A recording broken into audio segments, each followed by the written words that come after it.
Sebastián Galén está con nosotros, el licenciado de Economía, es el viceministro de Hacienda. Me dijo que le gusta Johannes Brahms, ¿no? ¿Está bien? Sí, mucho.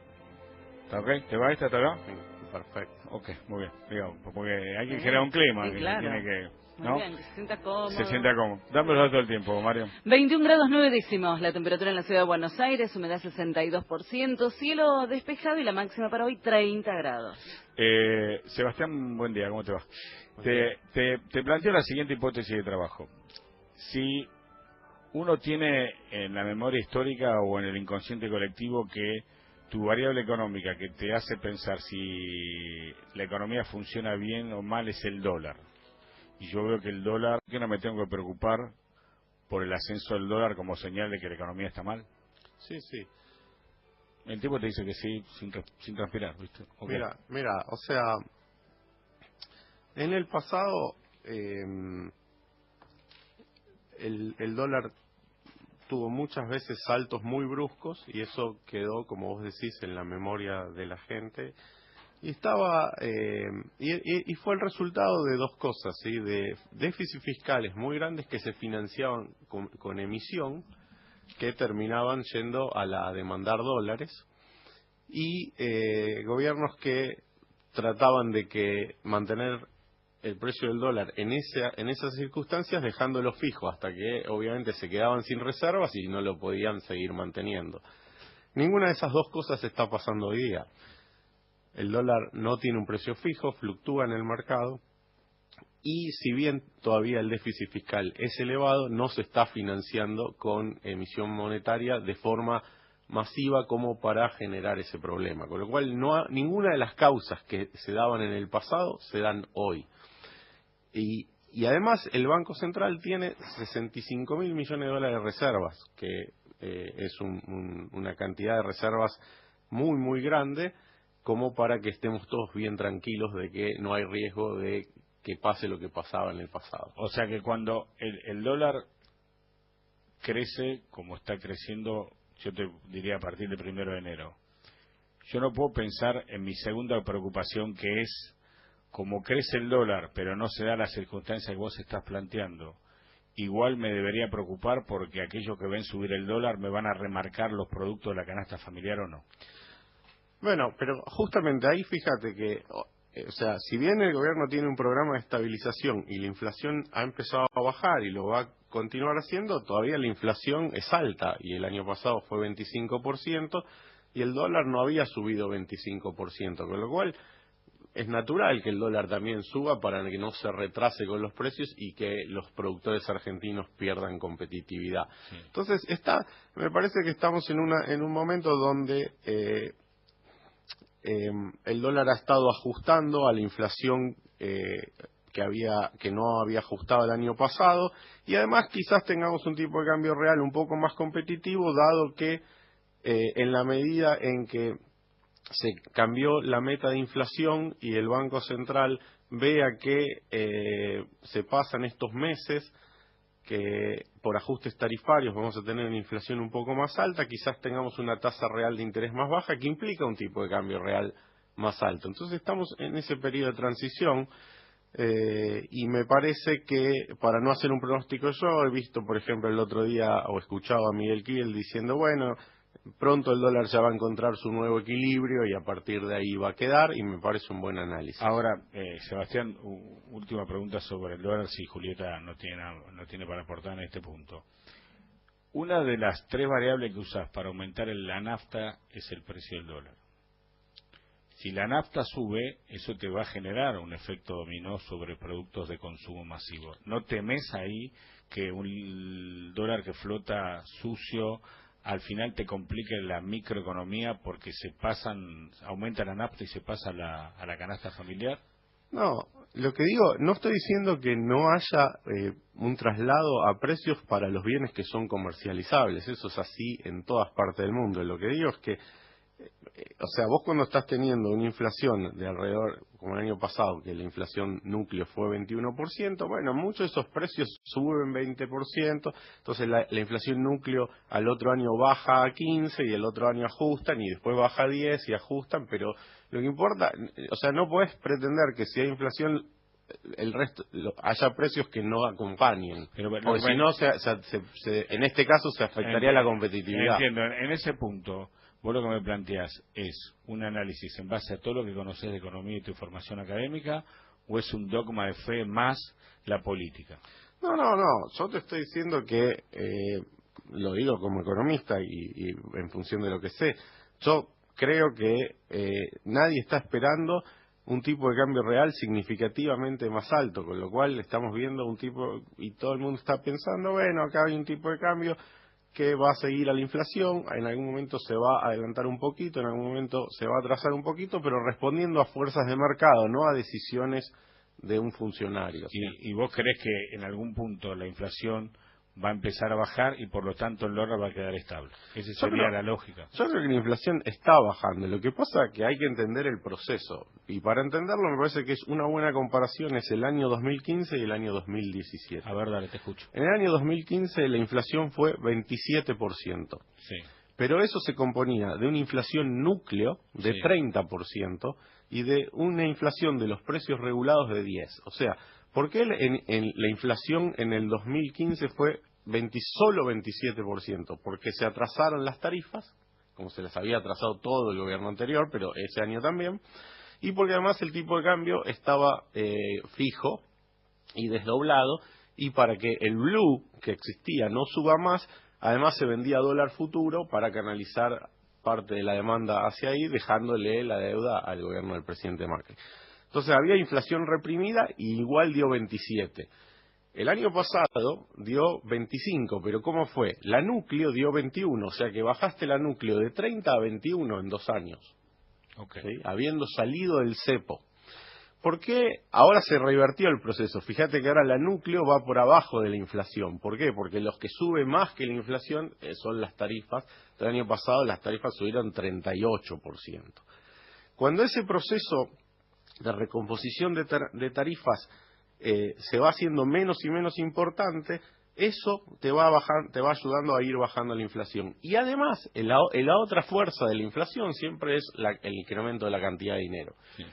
Y también, en el 2015, el Banco Central emitió 5 puntos del producto para financiar al Tesoro. Este año va a emitir 1 punto, un poquito más de 1 punto. El año que viene va a emitir medio punto nada más. Se va a dar menos carbón en el fuego. Entonces, el año que viene, con medio punto de emisión para financiar al Tesoro y con aumentos tarifarios donde ya muy poco va a ir por arriba de la inflación va a bajar significativamente. Y ese proceso va a empezar de mayo, junio de este año hacia adelante. Bien, Sebastián, ahora se está discutiendo mucho el tema de la competitividad. De hecho, es casi una discusión entre empresarios y gobierno. Habrás visto las declaraciones. ¿Qué es lo que le falta al gobierno para llegar a un punto de equilibrio y decir que Argentina es un país competitivo hacia el mundo? Bueno, nos falta algo que quizás no es lo que más quieren algunos empresarios, que es integrarnos más al mundo, ¿sí? Puedo decir que los tipos apuestan en un mercado cerrado donde son leones dentro de un coto de casa. Bueno, hay ciertos sectores empresarios que sí y otros que no, como en cualquier sociedad, pero como esta es una sociedad que ha oscilado mucho entre estar más abierto y más cerrado, tiene una economía bastante cerrada todavía. Con lo cual, eso te diría que es lo principal.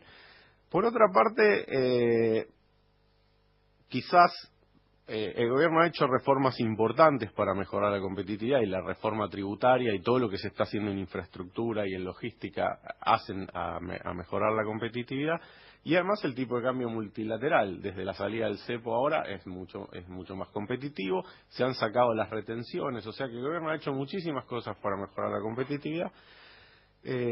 Pero la reforma tributaria, bueno, es gradual y entonces se va a ir sintiendo año a año. O sea, cuando nosotros del gobierno decimos, hicimos esta reforma, la hicimos en diciembre, nosotros lo vemos como un gran éxito, pero bueno, los empresarios la van a ir sintiendo a medida que va pasando el tiempo. ¿Qué empresarios, de tu perspectiva, están reacios a estas reformas porque están acostumbrados a cazar en un zoológico?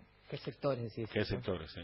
Bueno, es que de nuevo, viste, el comercio internacional al nivel manufacturero se volvió muchísimo más intrasectorial, con lo cual yo no diría, no trataría de generalizar. Creo que, por ejemplo, si tomamos un sector donde quizás la competitividad muerde más, como el sector textil. Sí. Ahí vos vas a tener que aquellos que generen valor agregado, marca o algo diferencial van a poder ser competitivos acá y en el mundo. Y los que no, bueno, les va a costar competir con otros países que tienen ventaja comparativa en ese sector. Quiero saber cuál es tu opinión respecto a esta discusión que se genera en las redes sociales de si el gobierno debería ser más gradual o hacer un shock en cuanto a los recortes de gasto, al déficit, a las políticas que ponen en marcha, digamos, para corregir la economía. Mira, creo que es una discusión que no se fundamenta mucho, o sea, es un poco de tomar posición, como si gritar un poco para que a uno le pasen atención, me parece. Y creo que hubo un debate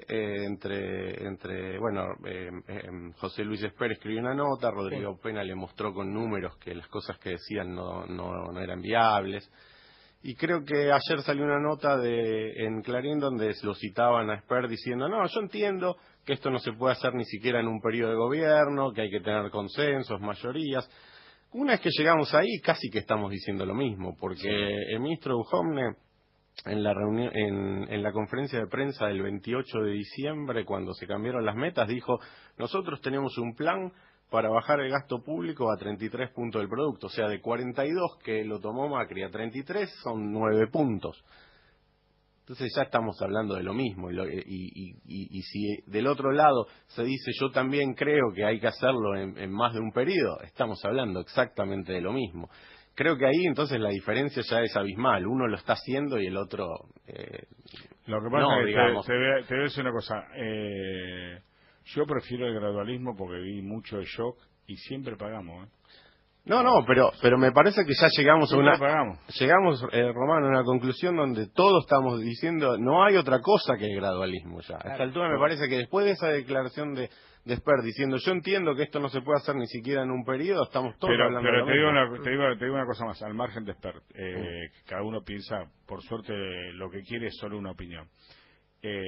Vos no podés reducir el gasto público perjudicando a millones de argentinos que bancamos desde el Estado, porque la diferencia básica, te voy a decir cuál es para mí la diferencia básica en esta administración, que toma al que está vulnerable para protegerlo, no para hacer un negocio y además está vulnerable. Para mí esa diferencia basada en un concepto ético es clave, porque no es que te haga una lista con el puntero y de 10 me quedo con 4, reparto 3 y me guardo otras 3. ¿Entendés? La clave es que la guita llega a las personas. Para mí eso es básico. Sí, no, estoy de acuerdo. A mí, este gobierno hereda una situación muy compleja, sabe que no puede sostener en el tiempo estos déficits, tiene que bajarlos y eliminarlo, el déficit, pero sabe que tiene límites que son jurídicos, políticos y sociales, ¿sí? O sea, y opera, y aparte tiene una tasa de pobreza muy alta y sabe que es tan importante bajar el déficit como bajar la pobreza, ¿sí? Y ambos están bajando, eso es lo bueno. Pero ¿Ambos están bajando? Sí. A ver si quieres saber. Querías esto porque me parece que, yendo a la pregunta de ese debate, creo que Vargas Llosa lo pone de una forma tan clara y tan bien escrita que vale la pena ser leído. Dice, el liberalismo no es dogmático, sabe que la realidad es compleja y que a menudo las ideas y los programas políticos deben adaptarse a ella si quieren tener éxito, en vez de intentar sujetarla dentro de esquemas rígidos, lo que suele hacerlo fracasar y desencadena la violencia política. Totalmente. Y esto me parece que es una gran diferencia. Te voy a decir una cosa para poner otro contexto a lo que está planteando Sebastián. Ese libro que está citando Sebastián es el último libro de Vargas Llosa. Lo interesante del libro de Vargas Llosa es que toma una serie de autores muy vinculados al liberalismo. Hay 2 del siglo XIX, el resto es del siglo XX. Te recomiendo 2 en particular, por lo menos de mi formación. Uno es el capítulo de Raymond Aron y el otro es el de Popper.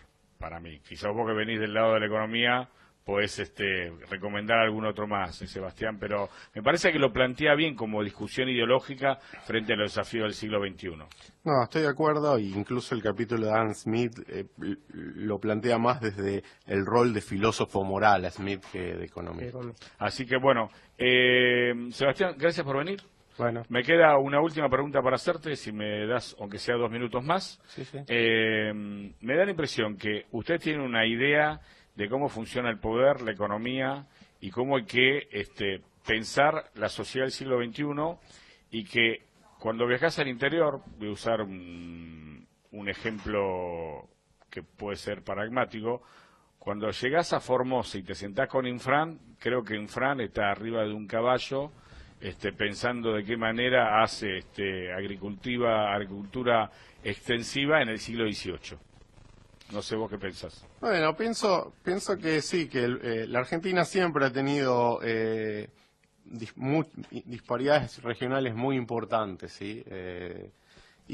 Pero que es necesario avanzar hacia un país más moderno e integrado al mundo. El gobierno nacional ha propuesto varias leyes importantes, han sido aprobadas, como la ley PYME, la ley de PPP, la ley de emprendedores, la ley de ART, la SECLO, que necesitan ser, por ejemplo, ratificadas por las legislaturas provinciales. Y esto viene lento. ¿Viene lento porque hay una concepción ideológica o porque es muy difícil lograr un punto de inflexión en el debate?